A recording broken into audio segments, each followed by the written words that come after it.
விரைவில் திமுகவில் இணையும் அதிமுகவின் முன்னாள் அமைச்சர். அதிமுக முன்னாள் அமைச்சரும் மற்றும் தற்போதைய சட்டமன்ற உறுப்பினருமான பொள்ளாச்சி ஜெயராமனிடம் திமுகவிடம் பேச்சுவார்த்தை நடத்தி வருவதாகவும், இது தொடர்பாக ரகசியமாக சென்னையில் திமுகவின் சீனியர்களிடம் பொள்ளாச்சி ஜெயராமன் பேசி வருவதாக சொல்லப்படுகிறது. விரைவில் அவர் திமுகவில் இணையலாம் என்று எதிர்பார்க்கப்படுகிறது. பங்களாதேஷ் நாட்டை சேர்ந்த திரு ஷேக் மகதி சென்னை எழும்பூர் அரசு கண் மருத்துவமனையில் கண் சிகிச்சை பெற்று குணமடைந்துள்ளார். இங்கு வழங்கப்படும் சிகிச்சைகள் குறித்து பாராட்டு. மாண்புமிகு தமிழ்நாடு முதலமைச்சர் அவர்களுக்கும் மாண்புமிகு மருத்துவ மற்றும் மக்கள் நல்வாழ்வுத்துறை அமைச்சர் அவர்களுக்கும் நன்றியை தெரிவித்துக் கொள்கிறார். Very nice treatment here.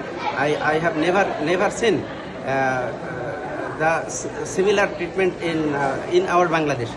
I am very proud of being the patient of Tamil Nadu, this Egmore Eye Hospital.